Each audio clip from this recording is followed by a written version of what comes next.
શ્રી ગણેશાય નમઃ. મિત્રો, આપ સર્વને મારા જય શ્રી કૃષ્ણ. આજે આ વિડીયોમાં આપણે જાણશું ભગવાન દત્તાત્રેયના ગુરુવારના વ્રત વિશે અને સાંભળીશું ભગવાન દત્તાત્રેયના વ્રતની કથા વાર્તા. મિત્રો, જો આપને મારો આ વિડીયો પસંદ પડે તો તેને લાઈક, શેર અને સબસ્ક્રાઈબ કરવાનું ભૂલશો નહીં અને કોમેન્ટમાં જય શ્રી કૃષ્ણ જરૂરથી લખજો. ગુરુ બ્રહ્મા ગુરુ વિષ્ણુ ગુરુદેવો મહેશ્વરા ગુરુ સાક્ષાત પરબ્રહ્મ તસ્मै શ્રી ગુરુવે નમઃ. બોલો શ્રી ભગવાન દત્તાત્રેયની જય. મિત્રો, ભગવાન દત્તાત્રેયનું વ્રત કોઈ પણ ગુરુવારથી શરૂ કરી શકાય છે.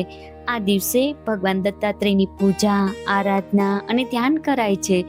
ગુરુવારે ભગવાન દત્તાત્રેયનું પૂજન કરવું, ભગવાન દત્તાત્રેયને પીળા પુષ્પો, પીળું ચંદન, હળદરથી પૂજા કરવી અને ધૂપ દીપ કરી પીળા ફળ કે ચણાની કોઈ પણ મીઠાઈ બનાવી નૈવેદ્ય અર્પણ કરવું અને ત્યાર પછી આરતી કરવી. આ દિવસે પીળા અન્ન અને વસ્ત્રોનું દાન કરવું અને વ્રત કરનારે બની શકે તો ઉપવાસ કરવો અને જો ન થઈ શકે તો એકટાણું ભોજન કરી શકાય છે. અને આ વ્રત સ્ત્રી કે પુરુષ કોઈ પણ કરી શકે છે. પુરુષે આ દિવસે હજામત ન કરાવવી અને આ વ્રત કરવાથી ભગવાન દત્તાત્રેય પ્રસન્ન થાય છે અને તેમની કૃપાથી સર્વ મનોકામનાઓ પૂર્ણ થાય છે. ગુરુવારને ગુરુગ્રહનો વાર મનાય છે. આ દિવસે વ્રત કરવાથી ગુરુગ્રહ બળવાન થાય છે અને ગુરુગ્રહ સુખ, સમૃદ્ધિ, જ્ઞાન, વિદ્યા ઉપરાંત સંતાનનો પણ કારક મનાય છે. માટે જો આ વ્રત કરીએ તો ભગવાન દત્તાત્રેય અને બૃહસ્પતિ દેવની કૃપા પ્રાપ્ત થાય છે. મિત્રો, હવે સાંભળીશું ગુરુવારની વાર્તા. દોલતપુર નામે એક નગરમાં વનેચંદ નામે એક ખૂબ સુખી, સમૃદ્ધ અને અઢળક સંપત્તિવાળો વણિક રહેતો હતો.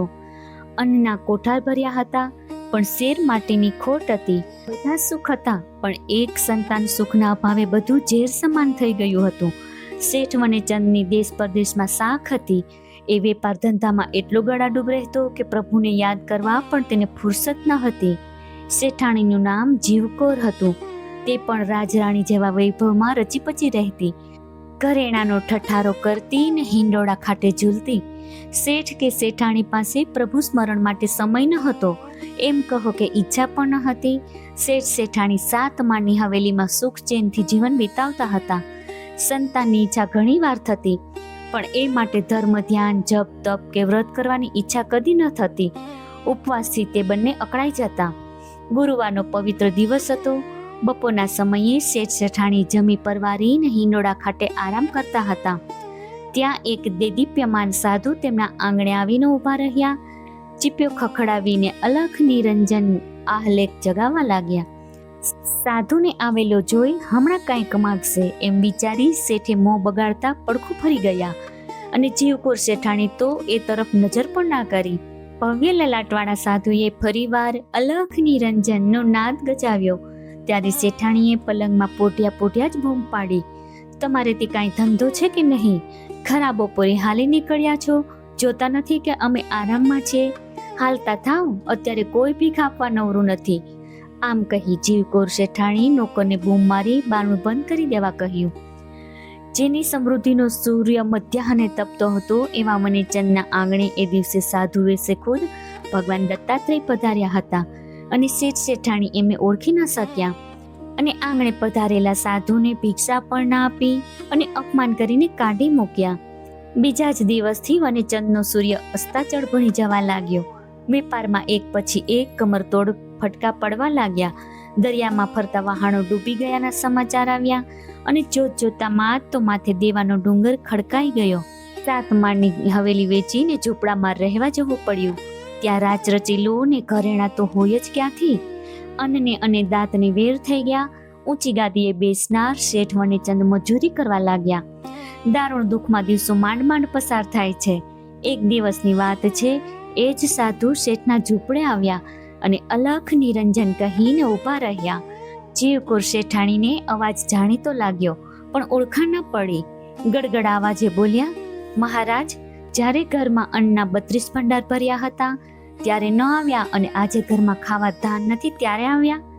શેઠાણીની વાત સાંભળીને સાધુ મોં મલકાવી બોલ્યા, દીકરી, એ વખતે અન્ન તો હતું પણ આપવાની નવરાશ ન હતી અને આજે નરી નવરાશ છે પણ આપવાને અન્ન નથી. સાધુના વચન સાંભળી શેઠાણી તરત જ સાધુને ઓળખી ગઈ અને માથું શરમથી ઝૂકી ગયું અને આંખમાંથી શ્રાવણ ભાદરવો વરસવા લાગ્યો અને સાધુના ચરણોમાં પડી ગઈ અને અશ્રુથી સાધુના ચરણ પખાણવા લાગી. પછી ઘરમાં જોયું તો કાંઈ ન હતું, પણ મુઠ્ઠી ચણાની દાળ હતી, તે લઈને સાધુને ભિક્ષામાં આપી દીધી. સાધુના વેશમાં પધારેલ ભગવાન દત્તાત્રેય તો કરુણાના ભંડાર છે. શેઠાણી પર દયા આવી ગઈ અને માથા પર હાથ મૂકી આશીર્વાદ આપતા કહ્યું, દીકરી, આજથી ગુરુવારનું વ્રત કરજે, ઉપવાસ કરજે અને તારી સર્વ મનોકામનાઓ પૂર્ણ થશે. તારા પતિની જાહો જલાલી પાછી આવશે, તારા ઘેરે પારણું બંધાશે. પણ હવે આવી ભૂલ ન કરતી, આંગણે આવેલાને રાજી કરજે, તો જ પ્રભુ રાજી થશે. શેઠાણીને આશીર્વાદ આપી ભગવાન દત્તાત્રેય વિદાય થયા. શેઠાણીએ આ વાત શેઠને કહી અને ઠોકર વાગવાથી શેઠની આંખો પણ ખુલી ગઈ હતી અને હવે તેમને પણ ધર્મમાં શ્રદ્ધા બેઠી હતી. બંને જણાએ ગુરુવારનું વ્રત કર્યું અને ભગવાન દત્તાત્રેયની પૂજા કરી ઉપવાસ કર્યો. આ રીતે તેમણે 3 ગુરુવાર વ્રત કર્યા. ત્યાં તો સમાચાર આવ્યા કે જે 12 વાણ મધદરિયે ડૂબી ગયાના સમાચાર આવ્યા હતા તે કાંઠે આવી પહોંચ્યા છે. અને શેઠ તો આનંદમાં આવી ગયા. ફરી વેપાર શરૂ કર્યો, પોતાની વેચી દીધેલી હવેલી ફરીથી ખરીદી અને સુખ સાહેબી ભોગવવા લાગ્યા. શેઠાણીને સારા દિવસો રહ્યા. 9 માસે ફૂલ જેવા દીકરાને જન્મ દીધો. શેઠ શેઠાણીના આનંદનો પાર ન રહ્યો. ધામધૂમથી તેઓએ ગુરુવારના વ્રતની ઉજવણી કરી અને સાધુ સંતોને જમાડ્યા. ગુરુઓને દાન દીધા. પીળા વસ્ત્રોના દાન, પીળા રંગના ફળોના દાન તથા પીળા રંગના ભોજન કરાવ્યા. આમ શેઠ શેઠાણી ફરી સાહેબી ભોગવવા લાગ્યા. પ્રભુ દત્તાત્રેયના મહિમાને કોઈ જાણી શકતું નથી. પ્રભુનો મહિમા ગાતા ગાતા બંને સુખમય જીવન ગુજારવા લાગ્યા. નગરમાં ભગવાન દત્તાત્રેયનું મંદિર બંધાવ્યું. હે દયાના સાગર પ્રભુ શ્રી દત્તાત્રેય, જેવા તમે શેઠ શેઠાણીને ફળ્યા તેવા સૌને ફળજો અને સૌની મનોકામનાઓ પૂર્ણ કરજો. બોલો ભગવાન દત્તાત્રેયની જય. મિત્રો, આજે આ વિડીયોમાં આપણે જાણ્યા ગુરુવારના વ્રત વિશે અને સાંભળી ગુરુવારની ભગવાન દત્તાત્રેયની કથા. મને આશા છે કે આપ સર્વને જરૂરથી પસંદ પડશે. ધન્યવાદ.